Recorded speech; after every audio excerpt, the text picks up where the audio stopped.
अस्सलाम वालेकुम जी, welcome back to our YouTube channel. उम्मीद है कि आप सब ठीक ठाक होंगे। हाजिर हैं एक और न्यू गेस्ट के साथ और एक और इंटरेस्टिंग स्टोरीज के साथ। और आज मेरी फुप्पो हैं जो कि हमें हॉरर और इंटरेस्टिंग स्टोरीज सुनाने वाली हैं। फुप्पो, आज हमें क्या किस्सा सुना रही हैं आप? बच्चों, किस्से जो हैं ये किस्से क्या, ये हकीकत है सारी कुछ, और ये सारी चीज़ें हैं मौजूद। जी इसलिए कहा जाता है कि हर वक्त अल्लाह का कलाम रखें, आयतुल कुर्सी पढ़ें, चारों कुल पढ़ें, ये सारी चीज़ें नहीं लगेंगी। ये वाक़या है अजीज़ाबाद के घर का। मैं घर का नंबर नहीं बताना चाहती हूँ आप लोगों को, सिर्फ इलाका बताना चाहती हूँ कि उस इलाके में हमें तकरीबन 14 साल हम रहे उस घर में। लेकिन एक दिन ऐसा वाक़या हुआ कि मैं जब आई हूँ, मेरी तबीयत ख़राब थी, मैं दवा लेके आई हूँ, तो हमारे घर का दरवाज़ा खुला। वहाँ पे 2 दरवाजे होते हैं, एक पिछली गंदी गली के दरवाजे कहलाते हैं, एक मेन दाखिला होता है। जो पिछली गली का दरवाज़ा था उसके साथ जिनका घर था, बीच में गली थी, फिर एक दरवाज़ा था दूसरे घर जो वो रहते थे, उनका दरवाज़ा भी खुला हुआ था। अब उनके यहाँ ये हुआ था कि उनकी बच्ची जो थी, बड़ी बेटी, बहुत अच्छी शक्ल सूरत की थी, उसने अपनी पसंद से शादी कर ली थी। घर वाले राज़ी नहीं थे, मगर वो बाद में उस बंदे ने जिससे उसने शादी की थी, उसने उसको तंग करना शुरू किया, उस लड़की को। और उस लड़की से कहा कि मेरे लिए वो करता कराता कुछ नहीं था, और वो खर्चा मांगता रहता था। उस लड़की से कहता था अपने घर वालों से खर्चा ला के दो।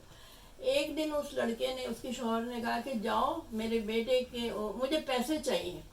उस लड़की ने कहा कि मैं पैसे मांगने नहीं जाऊंगी अपने बाप से, मुझे नहीं अच्छा लगता।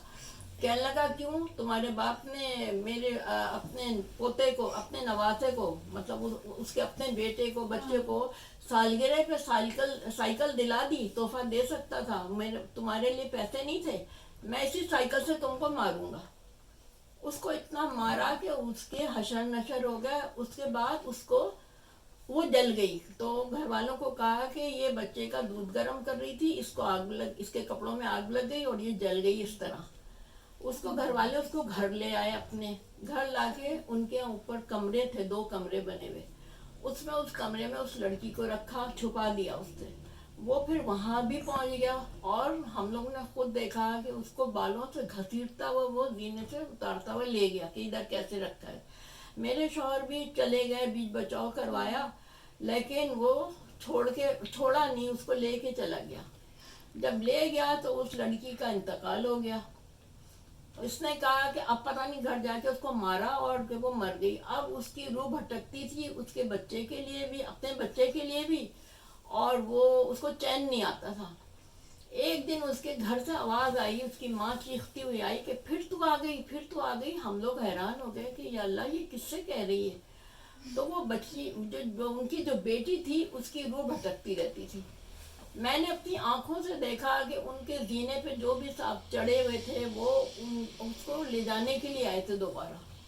उसको नहीं जाने दिया उन लोगों ने। आकर जब उसका इंतकाल हो गया उस लड़की का, तो उसकी रूह भटकती रहती थी।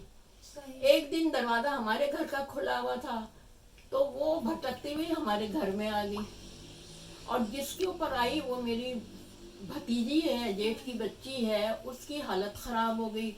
फिर हम लोग इतनी परेशानी में आए। मेरे शौहर बहुत पढ़ने वाले थे, बहुत पढ़ते थे, पढ़ते रहे, पढ़ाइयाँ करते रहे, बहुत परेशानी उठाते रहे। आखिरी दिन जो था वो उस दिन उसको निकाला। उसकी माँ बाकायदा उसके लिए 1 पाव जितने फेफड़े ला के गाय के गेट के बाहर रखती थी।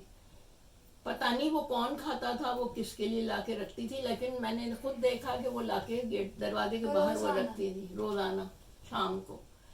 उसके बाद ये बच्ची का इलाज होता रहा। मेरे शौहर ने बहुत इलाज किया, फिर मौलाना एक हमें मिल गया, उनसे इलाज करवाया। आखिरी दिन था, इस लड़की की हालत बहुत ख़राब हो गई थी। जो कुछ भी था उसके साथ वो हमारे घर में दाखिल हो गई थी। इलाज होता रहा। आखिरी दिन जो था, उस दिन रमज़ान के दिन थे। इन्होंने कहा बस आज या तो ये रहेगी या इसको पता चल जाएगा कि ये कहाँ पहुँच गई। फिर पूरा घर धुला हमारा, पूरी रात हम लोग जाग के हमने गुजारी। इस तरह वो बच्ची सही हुई। और ये वाक़या सच्चा है, ये किस्सा नहीं है। इसको हकीकत जाने कि जो ख़ुदकुशी से मरते हैं या जिनको मारा जाता है, उनकी रूहें भटकती रहती हैं। اس کی روح بھٹکتی رہی اور وہ اپنے بچے کے لیے بے چین ہوگی کیونکہ اس کا بچہ تو لے گیا تھا اس کا شوہر. صحیح. اس کی ماں نے کہا کہ میں یہ بچہ تمہارا بڑا ہوگا نا, میں تمہارا بدلہ اپنے تمہارے بچے سے ہی دلواؤں گی, کہ بتا دوں گی کہ تمہاری ماں کو تمہارے باپ نے مارا. یہ قصہ ہے ہمارا. آپ لوگ ڈریے گا نہیں, یہ واقعات ہوتے رہتے ہیں اور اللہ سب کو اپنی حفاظت میں رکھے بس. آمین.